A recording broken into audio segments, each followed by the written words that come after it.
Welcome back to the Physician's Guide to Doctoring. On this week's episode, we have a guest host, so please be the same respectful audience you are for me and enjoy.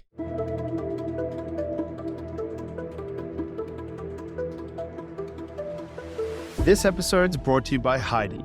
Imagine kicking back while a HIPAA-compliant AI scribe writes your soap notes for free.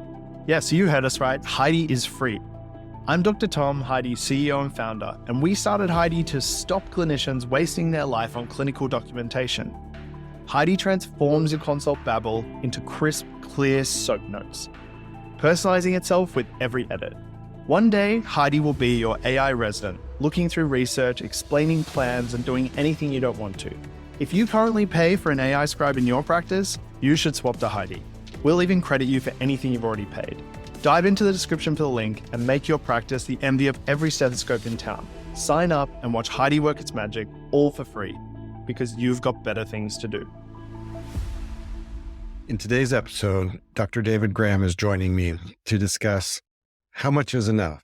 Dr. Graham is a retired internal medicine doctor and currently a financial planner and a financial coach. And he's in the first few years of his retirement for medicine.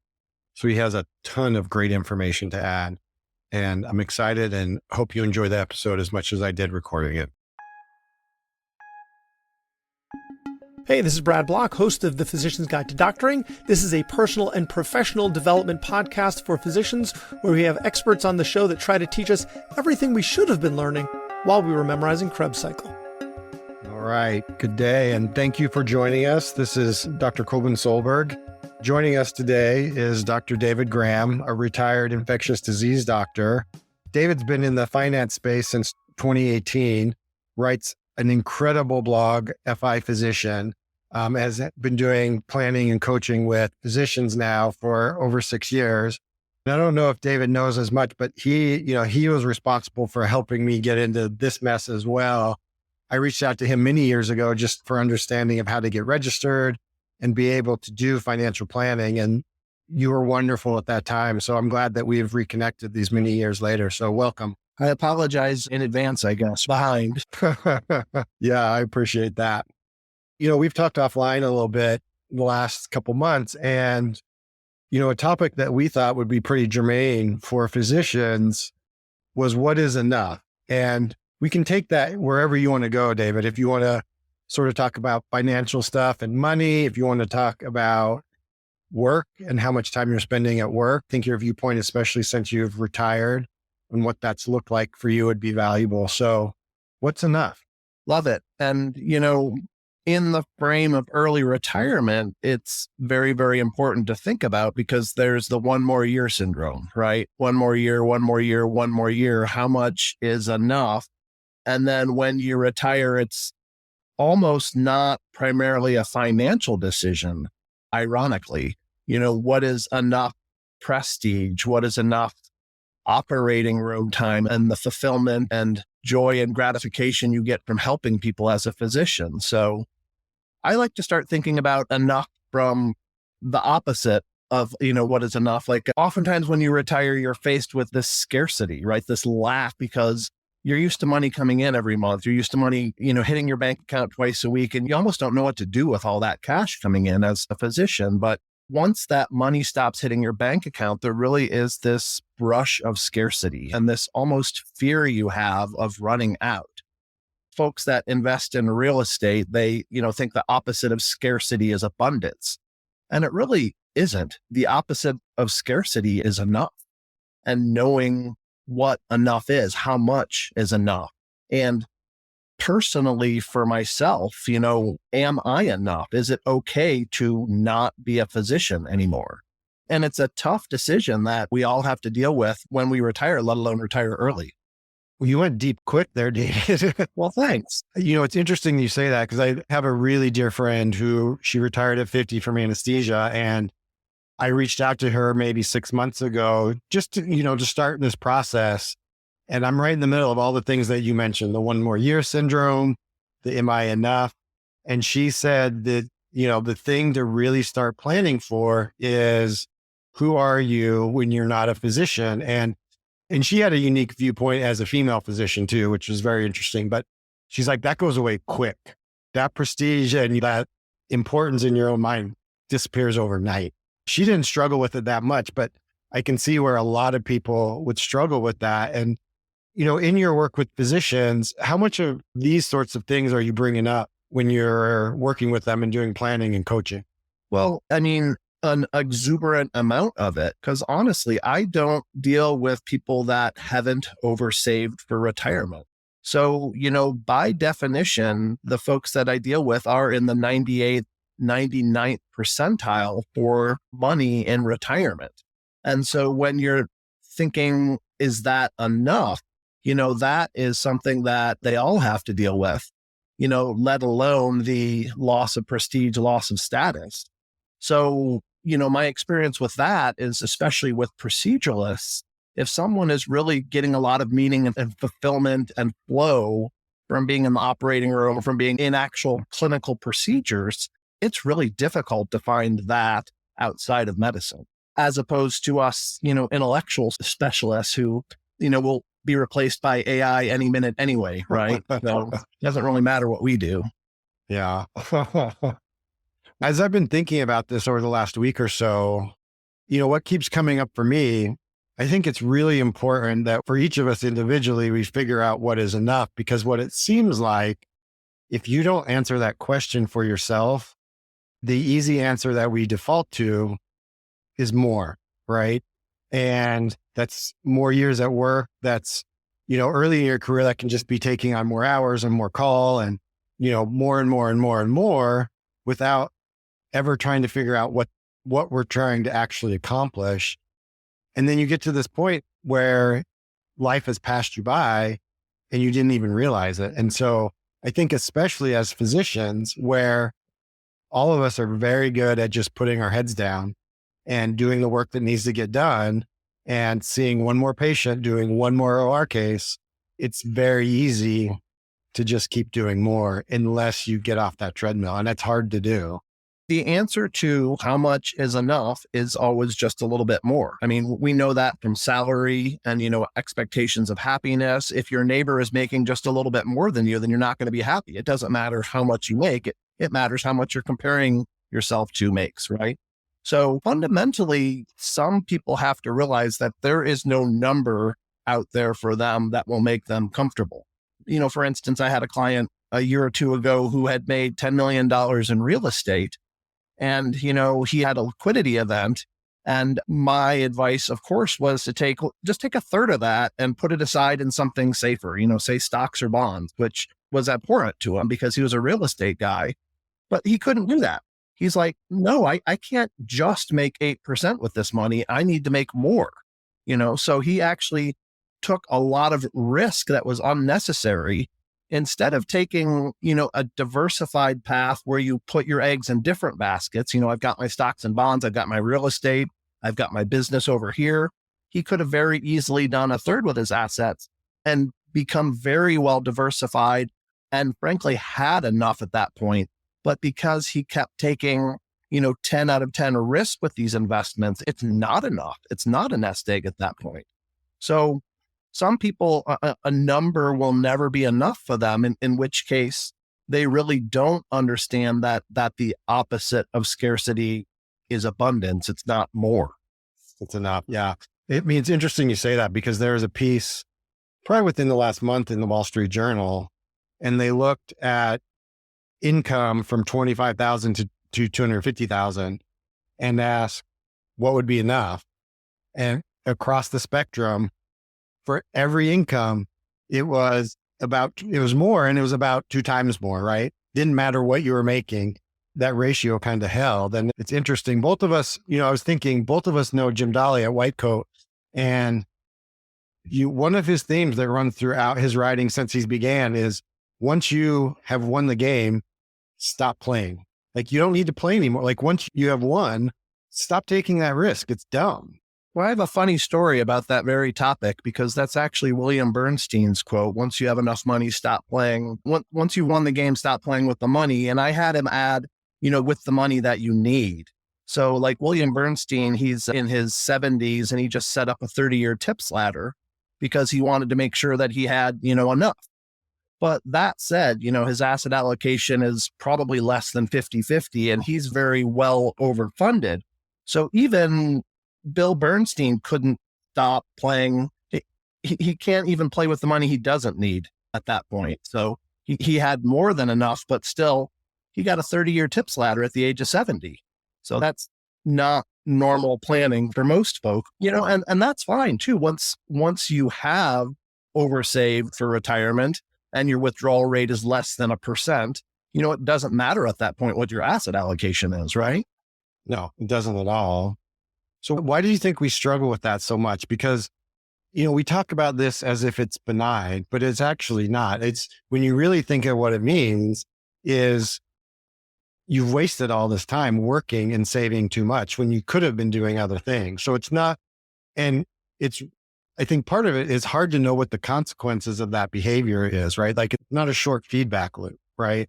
So it reminds me of medical school where I was perfectly content to get an 80 and know that I passed. I didn't need to get a 99.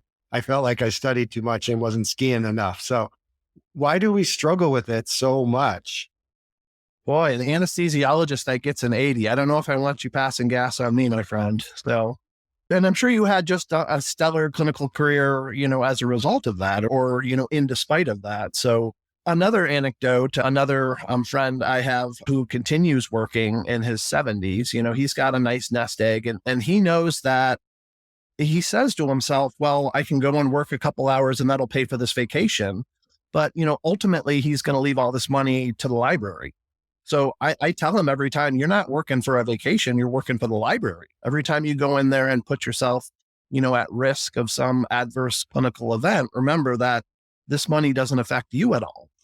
And it's Bill Perkins' book. Is it Die Broke or Die with Nothing? Yeah, Die with Zero. Die with Zero. Thank you. There's a couple different iterations of it. But, honestly, the first time I read it, it didn't strike me. But my second read more recently, you really understand that every hour you spend working for money that you're never going to use, that probably your kids will never use, it is a wasted hour. Now, the caveat is we're helping people. We are, reducing suffering, and we do have a wonderful opportunity to go and help people. But every hour that you're working that you don't need to is an hour that you can't go bike riding with your wife, right? That you can't play with your kids. So why is it so hard to figure out what enough is? I think for physicians, because it is a hard stop a lot of times, right? I don't practice for 6 months and I'm never practicing again. It's not like I can go and get back this job again. But that said, especially if we're talking about people that retire early, none of us go to the beach and drink Mai Tais, right? We're all being productive in our lives. Is it productive to volunteer? Is it productive to be with your kids or grandkids? Is it productive I like going to the gym for 2 hours a day. Is that not a productive thing to do? I think that we just have to understand that what we want out of life is not going to wait for us. It's going to happen today or it's never going to happen again. You never get today back again, right? And today is all we have. That's right. Live in the moment. What I keep wondering is part of the challenge that we face as physicians, and I think this would apply for lawyers or, high-powered executives. We've kind of forgot the things that bring satisfaction and joy and our hobbies and all, because we spend so much damn time in the hospital or the clinic, we've let those other strands of our lives wither on the vine, so to speak. And it gets to this point where you think of walking away and you're like, what, where do I spend this time? And it seems, who am I anymore? And I got into medical school out of high school. I was one of them 7-year pre-med people. So literally when I quit, when I was 48, I had this sliding door moment where, here I was 18 again. I went and took this train and I got onto medical school and I missed birthdays and I missed Christmas and I missed weddings and I missed friends and I missed experiences, right? Well, here I am at 48, 30 years later. I have a chance to get on another train, right? I have a chance essentially to relive my life again. I have another, perhaps 50 years worth of my life with which to rediscover who I am, which often goes back to the things that we enjoyed when we were 4 or 6 years of age, right? What did we used to do when we played? I mean, and when was the last time we played? In the world of medicine, where every decision can change lives, your peace of mind is crucial. This is where Pattern steps in. Imagine insurance made simple, fast, and personalized, just for you. With Pattern, you're not just getting disability and life insurance, you're insuring your future and protecting your greatest asset, your income. In the past 10 years, Pattern has transformed the way over 20,000 doctors secure their financial well-being. Discover the simplicity of securing your future at patternlife.com or click the link in the description.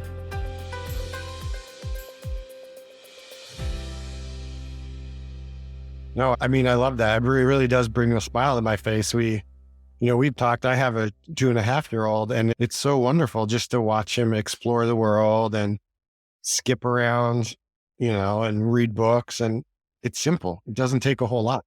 Yeah, I reflect on the best thing that's ever happened to me happened last week in the sunshine on the hill. I had my 3 kids rolling on top of me, all laughing and giggling and wrestling.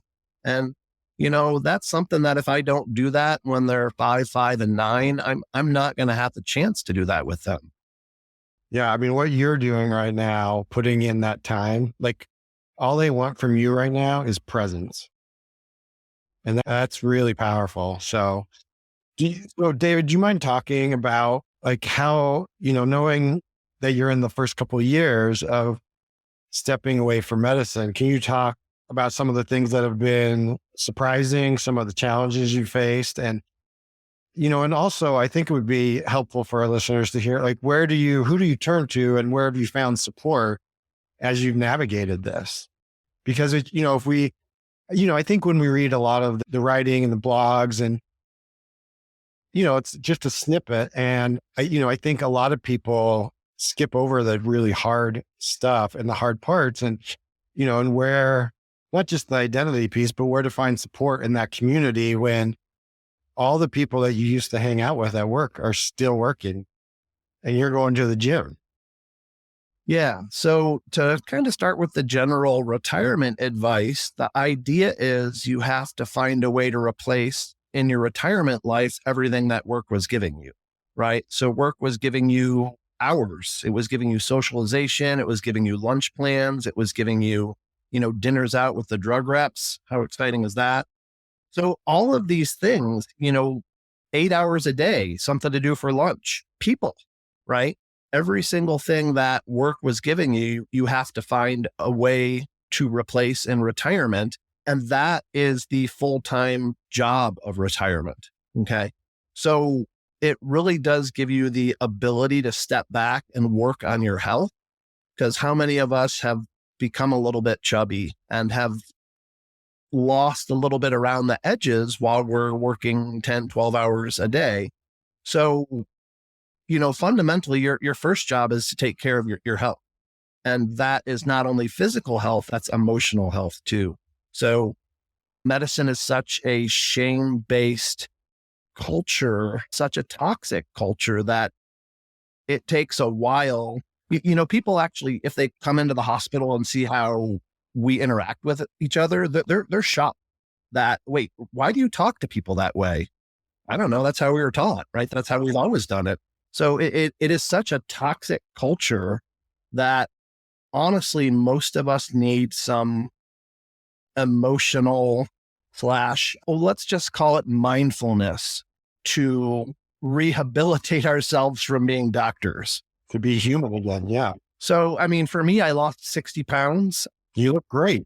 You look fantastic. Thank you. Yeah, it literally was. I mean, I lost 60 pounds. That's where I had let myself go at the end of my career. I read 400 books. I'm working on meditation. I'm not so good at it, but there are other mindfulness practices that have really, I hope, allowed me to rewire some circuits in my brain that got me away from being Dr. Asshole all the time, right? Because we're so triggered at work that the immediate reaction is often maladaptive in the real world, right? Because we're no longer captains of our ship when we retire. We're no longer a physician. We lost that identity. So actually mindfulness and rewiring some of these old synapses that are reactionary. Our fight or flight gets stimulated and we go down pathways that are not useful in retirement. They're not useful in the hospital either, but we don't know that there's an alternative. So, and then the next thing is, so filling up all of those things that work misses. Job number one is your health, physical and emotional. And then iterating, trying new things. I mean, I walk dogs. I volunteered at the Red Cross. I've done about 8 different things that have been, so-so, hit or miss. And then, finally, my friends are not my age. My friends are in their 70s and 80s predominantly at this point, because that's who's available, right?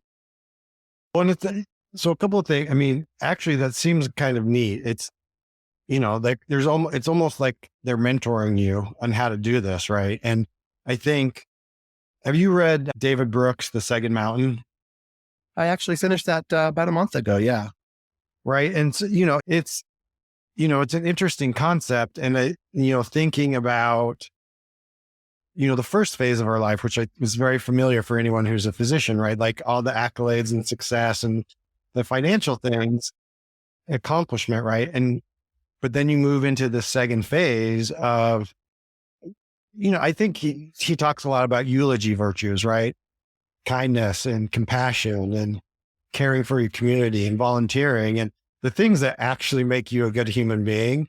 It's a chance to learn how to do that again that we just haven't had for the last 15 or 20 years. And so, it seems the sooner you can get on that path, the happier you'll be. And there's 2 books that go together. The other one that makes me think of this, David, is From Strength to Strength by Arthur Brooks, which talks about, it's sort of a similar thing. I think they talk about the sooner you get from the accomplishment to, it's almost like giving back, the better you'll be. How did you learn to iterate? Because I think one of the things, at least speaking for myself, but I think physicians in general, there's this fear that I don't want to try new things if I'm going to be terrible at them. For the longest time, I want to learn how to surf. I want to go to Costa Rica and surf, but I need to be a Kelly Slater right off the bat, or else it's not going to be fun, which seems stupid, but. Yeah. I mean, you just got to keep getting in the arena. You got to keep throwing your hat in the ring. Like, for instance, I grassroots canvassed for a political candidate just because I hate knocking on doors. Like, I don't want to go and knock on someone's door on a Sunday. So I did this for that express reason, right? So, I mean, how do you try new things? I literally got to the point where I got out a whole bunch of pictures from when I was, 5 to 10, and I looked at a lot of my childhood pictures, and I tried to, what was I doing in those pictures? What did I look like? I was having fun doing these things? And I actually asked my mom to list the activities I enjoyed doing from 0 to 5, 5 to 10.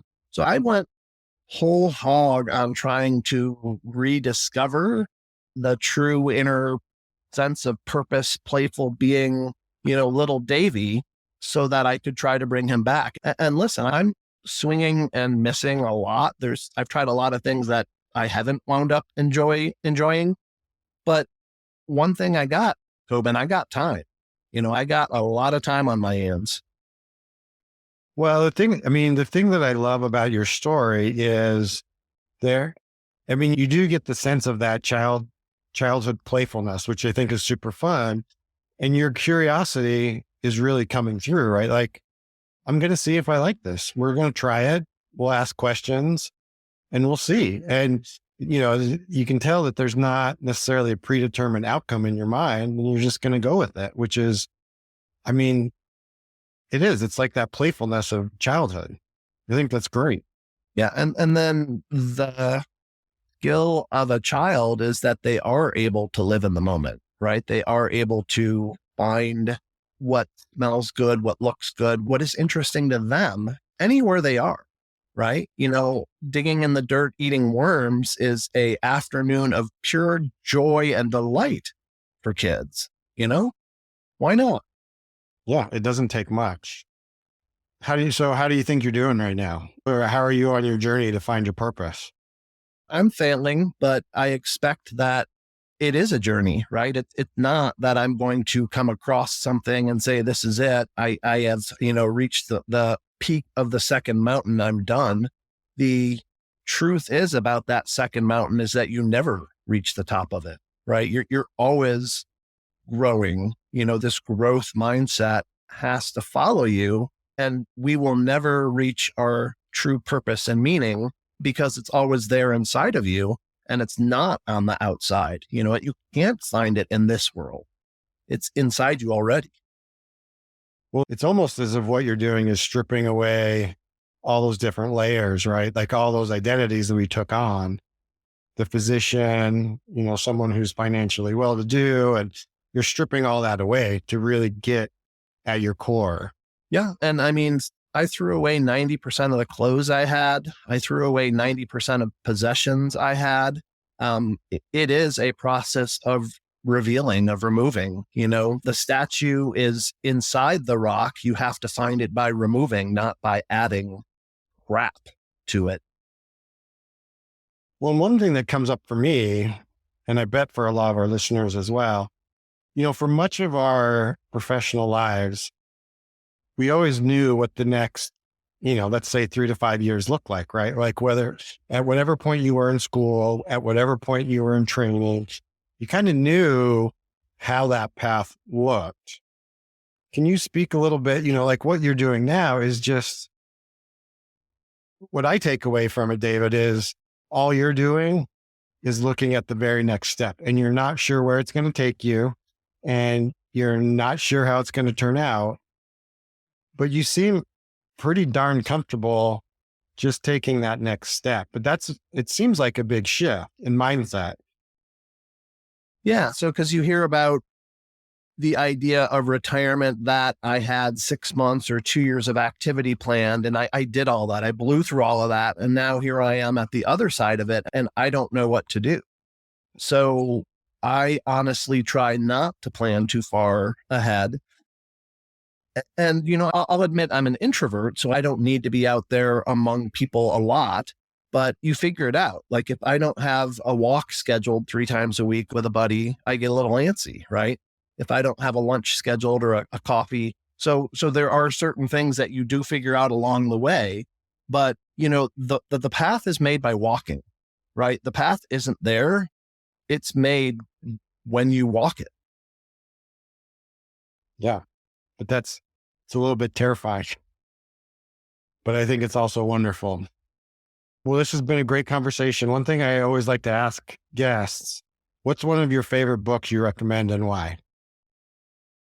Well, since I quoted Brené Brown, that's actually her quote. The opposite of scarcity is enough.